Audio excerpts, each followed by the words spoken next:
Okay, so I have two different openers. Here's the first opener, and that is Scarf's on steroids. Here's the second opener, and this was organic, and then I noticed I wasn't recording, and that was just me realizing just from listening, like, I got Forrest Whitaker eye. Now, if you don't know who Forrest Whitaker is, he's Safe the Dream. Are you here to kill me? Jin Urso? Forrest Whitaker's that guy, who's an amazing actor who just devoured the scenery. I'll explain why I have this eye, though, because I don't think I've ever explained this. So, opener. Welcome, friends. LostScarf here, and it's time for the vlog. And the vlog is me telling you about things that have been going on and things I remember. So, real quick, why my eye is effed? Because I just remembered. So, my eye is a bit effed up. Also, my breathing's a bit effed up. And that's because I was jumped when I was 10, 11, 12. I was jumped over a basketball. I was nearly beaten to death. It was not a good time, obviously. I got attacked. I tried to fight back. I was doing okay at first. Then I wasn't doing okay anymore. And I was getting beaten to death in the street. Like, straight up punched, stomped, couldn't breathe, almost died. Luckily, the way I'm going to word this is, luckily a white person drove up and, well, what the hell, and then they ran off, and then they got me, and then they drove me home, the police and everything, called the police and everything.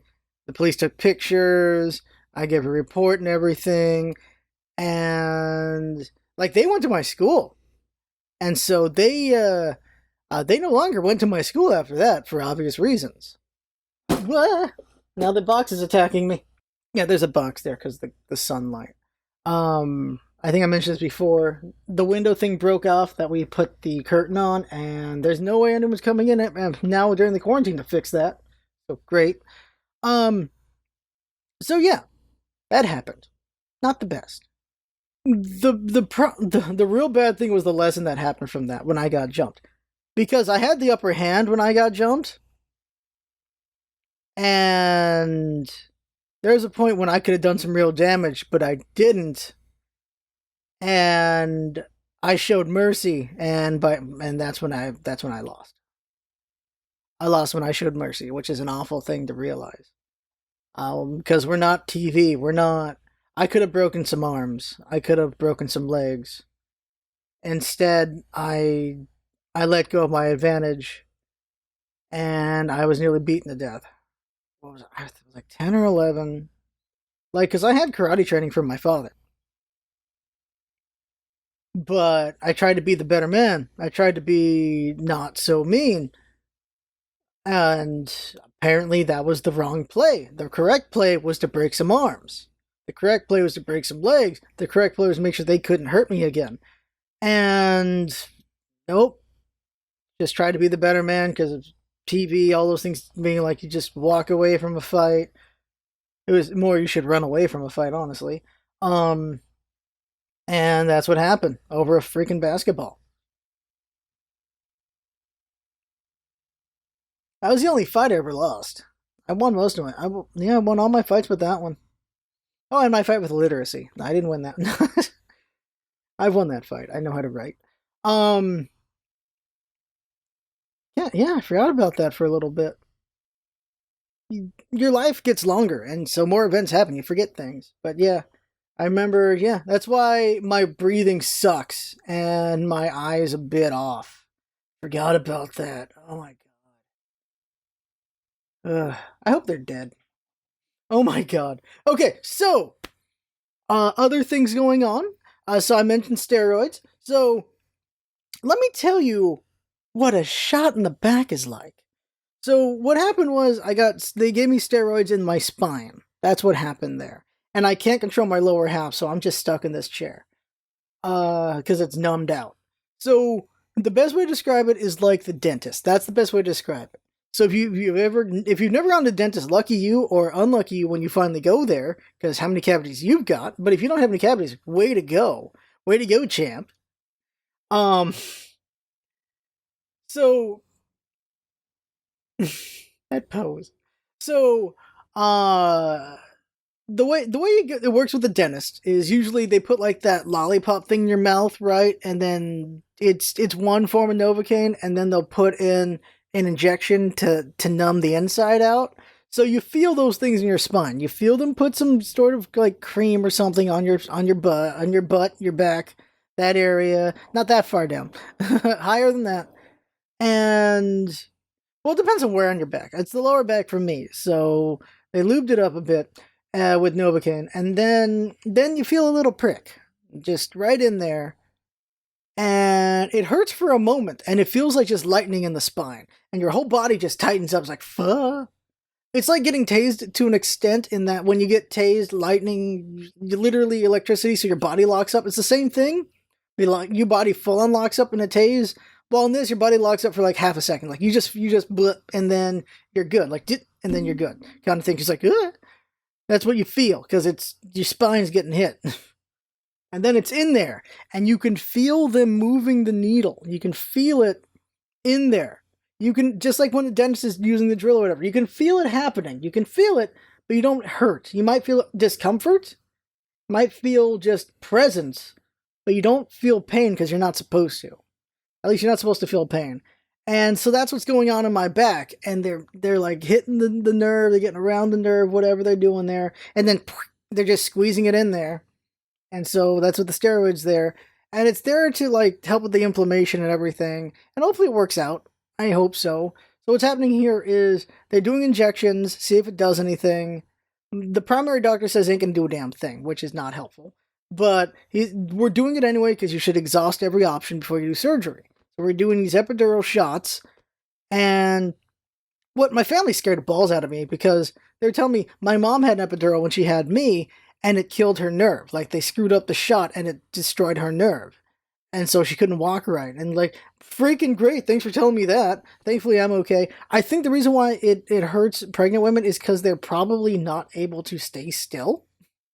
Probably, and that or epidurals during pregnancy, it's not a professional person doing it. It's just someone who has a bunch of different skills. That's what they're not as good at. Is it? This is a guy who only does these shots, so he's gonna know what he's doing. He better know what he's doing. It's like having a fry cook make fries. He knows what the hell he's doing. I don't think that's what a fry cook is. Instead of having him be a saucier, so he's not making sauce. He's making fries. So that's what's happening. Now, if the surgery happens, the guy wants to remove the disc. He wants to do a discectomy. Take the disc out, and then he's gonna put in two bones on the sides to work as hinges so since there's no disc there to move around in. And that's scary because that's a bone fusion, and fusions usually are that's the end game. After that, that spot will lead to other spots deteriorating over because they're compensating. So that is the fear there, is that, well, I don't want to get a fusion, obviously. But he's like, if you do it now, it'll save you a lot more in the future because it'll be a lot worse later on. And yeah, the pain has gotten worse over the couple months, so yeah, I'm not looking forward to any of this. I really hope these shots work because I don't want to do surgery. Now, I'll make a bajillion dollars if I do surgery. I'll make $1 million if I do surgery. I'll get that's the question though. Do I really want $1 million over being able to move? That's the question there. And I know, I want to be able to move. I'd rather the car accident never happened. That's the wording. I worded it wrong. I'd rather the car accident never happened than having $1 million and having a wrecked back. Because March, I only slept for 2 nights.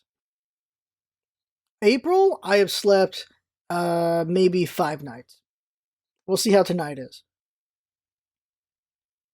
It's not great. Like, oh man, it's just not great. Oh yeah. So what's with the scarf? So this is what I wear to go outdoors. So here's how I wear it. Mm-hmm. Right in my eyeballs. Right in my eyeballs. There we go. Now you have to have it over your nose for sure. You got to have it this far for sure, but you have to have your chin covered. So second layer. Boop boop boop boop. Because work is required to have a mask. So this is what I'm doing. Now, I'm not like this. I have a jacket. I'm got full on hood on. So I'm just like, all you see are my eyes. It's all you see when I'm at work. That's all you get. And I look like that dude from the Neutrophil from Cells at Work. That is so. That's the only reference I can make so Jinx can get that picture. That's the one thing I look like. Just, this is all you get. This is all you get. And what's helpful is I don't wear this too. You only have to wear this when other people are around. And I'm on Grave right now. I'm on Grave. And since I'm on Grave, I don't have to wear it. And great, because this gets uncomfortable after a while for sure. But the next shift comes in and I get the hell out. The way we're doing it is when you come in, then the other guy gets the hell out. And so when they come in, I get the hell out. But because I'm dumb, I purposely make it sound worse. So when I'm at work, I'm like, see you, have a nice shift. I'm like, merry nice shift. Like, I'll do that. I will do that. Good morning. Good morning. Have a nice shift, man. Yeah. Like, I will do that. Because I'm a dork. I am a dork. But so that's why I'm just, because I was out. I was driving. Doing this shot. That's why I was wearing this. Look like a dork. This is the first scarf I made, by the way. I don't know if I've ever shown. I probably shown this scarf off years ago. This is the first scarf I ever made, and I make scarves for a select few viewers. When I appreciate y'all. If you don't have one, you've been around forever. My bad, but Senpai has to notice you a little bit. And so this is the first scarf. So it's not a very well made one because I made this years ago. But let me show you it. So, which one was the start? Let's see here. Let me see here. I'll know which one's the start in a second. Probably this end. Okay, so here's the start of the scarf. Okay, this looks normal, right? Looking good, pretty good, doing a good job. Doing a good job. And then this happens. Let's see here. Yeah, there's a visual difference right there. I just, whoops, that didn't go well. And then it's just like that for a while. And then eventually I notice, and then it gets fixed. Eventually. There we go. And then it got fixed by just adding more rows. This is the first one. I have made quite a few. I made one for, I won't name too many, I won't name the viewers, but I of course made one for Jinx. She's got a purple one. I think I made two for Jinx. I made one for, so I've made a couple over the years for some of y'all. To appreciate some of y'all. And this causes quite the hand cramps after a while, by the way. My sister can get one of these in 5 hours.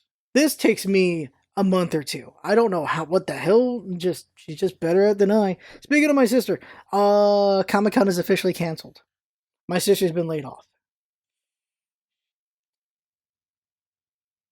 50-year anniversary was last year, and now it's canceled because of the virus. Holy crap.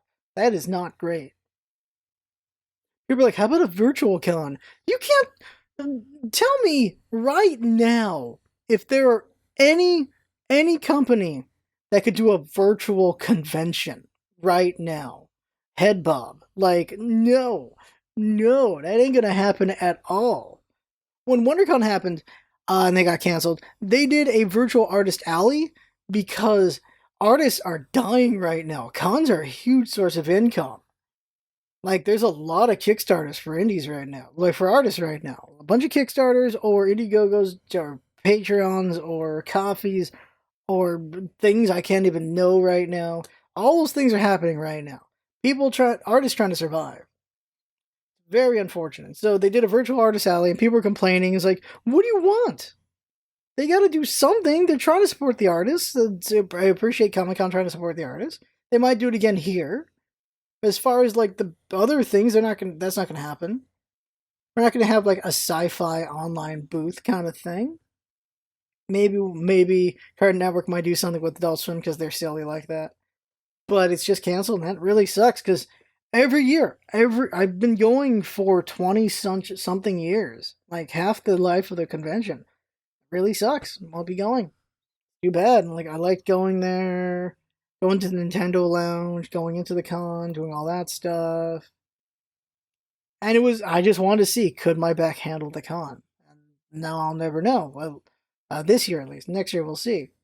Same thing for Disneyland. I really wanted, my plan was to go to Disneyland to test out my back before Comic Con to see if I could handle that. Because Comic Con is for Disneyland. That's what it is. And, well, now I don't know. These stimulus checks ain't gonna do a damn thing. I don't understand. I don't understand why you can tell how out of touch politicians are when they thought $1,200 was gonna help the entire economy somehow. Also, you can tell they're out of touch when, like, nurses would rather live on unemployment than do their job. Like, what are you talking about? What do you, like, you do medical for 2 reasons. Money, of course, and then the other one is because you actually want to help people. Like, you'll get a lot more money anyway doing your job than unemployment anyway. Nurses make money hand over fist. Damn, they make bank. Doctors as well. Unemployment ain't gonna make them jack. The only reason why nurses will quit is because they're worried about their health and their family's health. Because they're running out of supplies. That's the only reason they're gonna quit. They're not gonna quit over money. They're gonna quit over that.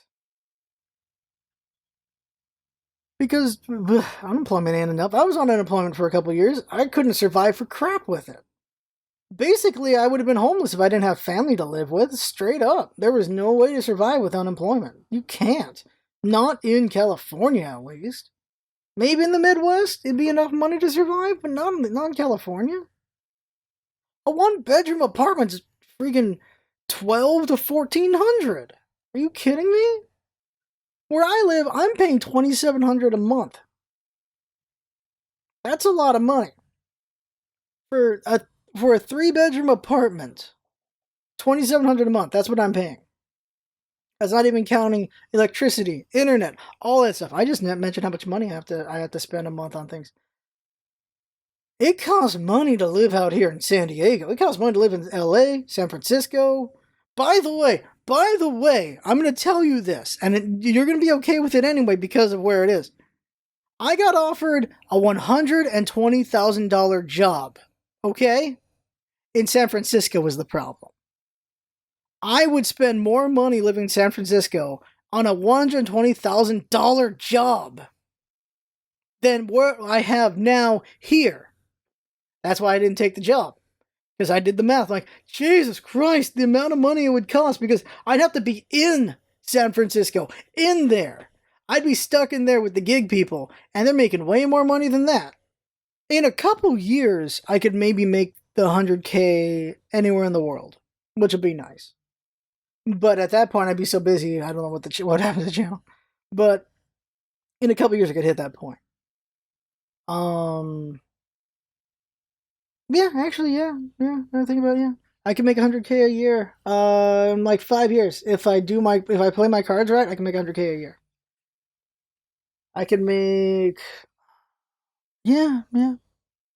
Now, if I wanted, I could go to another country. I could probably make 140, but I don't want to do that. I can make some real money with my job. Right now, it's not anywhere near that. Nowhere near that much. This is the top position. And I'm fully capable of getting that position. I don't know. Water is important, obviously. But just give that example. 120,000. I wasn't the only one who was offered to. My coworkers were offered it too. And they all said, nope. Nuh-uh, nope, no, we know. Like, everyone knows. Like, that's the funny thing. San Francisco does have need for water, people. But they're not paying enough to make it worth it for anyone to go up there. The only people who are working there right now are the ones who have already been working there and watched the city gentrify. That's what's happening. LA, kind of the same situation. You could do it. LA's, I think it's 95,000 LA.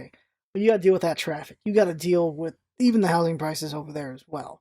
It ain't worth it. It's just San Diego, I'm good right here. I'm good where I am. Like, the prices are not as silly as LA and San Francisco. So I am able to do pretty cushy here. Now, with the money I make in the Midwest, I could have a mansion. I've already been told that. I'm like, damn, really? But I'd be in the Midwest. I'm a California child, so I'm a softie. Like, people say Californians are soft because we get nice weather. So I'll just say, yeah, I'm soft. I'll take it. I'm fine with that. I'm good. I've never known winter. I've never known harsh weather. I've never known the snow. Jinx makes that comment at me a bunch of times because, like, when we play anything like Monster Hunter World with the snow level, I'm like, oh, the snow looks pretty nice. She's like, you don't know winter. You don't know snow. So, jeez. I think it's everything with the vlog. Oh, by the way, I got Valorant, so I'm going to be doing a bunch of streams with Valorant, and real last thing is the funny thing with Valorant, and this is the day and age we live in, where you can blatantly bullshit in front of everyone, and it's okay. You can fool everyone all the time now. That is the truth. That is the god-honest truth now. Trump's the president. That opened the door. Really is. You've got OANN, which is real hardcore state media over there. They are not even hiding it, and it is scary ridiculous. And they're going to thrive and make a ton of money because they're feeding people what they want. And that is scary. But off that tangent to Valorant. So Valorant broke the freaking records, right? Like, they just had 800,000, 900,000 people viewing this thing like day one, and they're just really crazy, just getting these crazy numbers. Nothing else is compared to it right now. And then you learn why that is, and that is because the only way to get a beta key is to watch streams. That is the only way. So of course that artificially boosts the numbers. And that's the thing I've wrestled with for a long time, is like, do I want to artificially boost the numbers or not? Because the realization is giveaways will artificially boost the numbers, but doesn't boost engagement. And that is the problem I realized. That's why I don't make people follow anymore. I don't do the follow giveaways anymore because that doesn't do anything. So when I do giveaways, it is out of the goodness of my heart. The goodness of this right here. Is the goodness of this going like, hey, here's $50. Just like it, retweet it. You don't need to follow me because you're not going to engage with me. So it doesn't matter if I have 10,000 followers on Twitter. If only 3 people engage me, it doesn't mean a damn thing. You know how weird it is when you see someone with 3 million followers and they only get like 10 viewer engagement? You know how weird that is? That would hurt me a lot more than being one. Like, I have like 1 point something K followers. My engagements may be like 3 or 4. And I see people with millions of followers and they only get 3 or 4 also. That would hurt me hard. That all those numbers and no engagement. And there's a realization of just what the follower giveaways do. They don't give you real engagement. And so I don't ask for followers. I'm like, here, like it, retweet it, give more people the chance, and then somebody wins it. I'm giving people chances to enjoy something. That's what I'm doing. That's all I'm doing. I'm not asking for anything in return because it's not going to work out in the end. It's not going to work out for me like doing that. You can argue with artificial numbers though, and this is the one thing you can do, is you can argue with the artificial numbers. You can go to companies like, hey, I got all these followers, so give me the things. And that'll work on any company that isn't paying attention.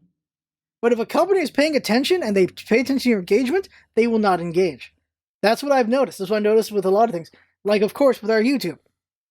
We have 10K subs, but our engagement has definitely gone down over the years. We don't have as many viewers.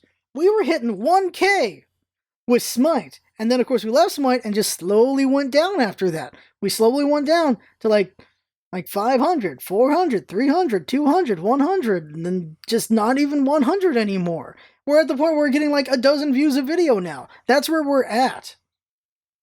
And so that 10K will get the attention of a lot of companies. But the bigger ones pay attention to that. The bigger ones pay attention because they also deal with botters and all that stuff. And it's really frustrating when I get accused of someone who used bots, because that's not what happened. And so Square's like, oh, you got 10K subs? You got our attention. And because of that, sometimes Square gives me things.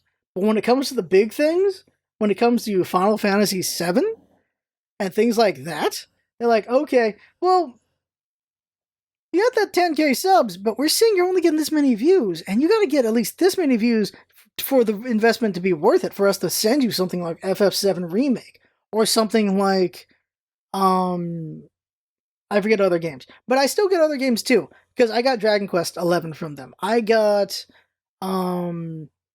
it's weird. They'll give me some games and they won't give me other games, because like, they're like, with the 10K subs, well, just, even with this many views, that'll work out pretty nicely. Well, other ones like, we really want a lot of viewership, so we're not going to give you these games. And so it's weird how that is. Where I can get Dragon Quest games, but I can't get Final Fantasy games. Actually, that's the separation now I think about it. I got almost all the Dragon Quest games, but I can't get a damn Final Fantasy game. I noticed that. It's funny. I can get all Square Enix's indie games. They'll send me those. Just can't touch Final Fantasy. That's the realization. Because I couldn't get 15 either. Huh, maybe that's something. Yeah. Alright, the vlog's gone pretty long. Just expect a lot of Valorant streams for a little bit. I'm debating about TFT or Dota Underlords. I know I have people who want me to play both of them. And I'm just debating. I keep debating because right now TFT's in their 3rd season. They just started it, so it's not a bad spot to go in there. Underlords, I could check that anytime. So, I don't know. I'm debating. I'm really debating there. And I don't know. There's only so much time of the day I can dedicate to things. I'm also playing Animal Crossing like an hour a day. I can't believe I've been sticking to that, but I've just been doing it because Animal Crossing is Animal Crossing. So the main channel and the side channel have just a bunch of content to enjoy right now. And I'm still putting out a bunch of indies. I'm still playing a bunch of indies. We're going to hit 150 or so indie games this year. I can guarantee that. And all those videos can be on the side channel. And we'll hit maybe 10, 20, 30 recommendations this year. I'm finding a couple gems. Not a bunch, but I'm finding a couple. So there you go. That's the vlog. That's everything. I had fun talking. I hope you had fun watching and listening. That's what it's all about, having fun. Thanks for coming by, and see you next time.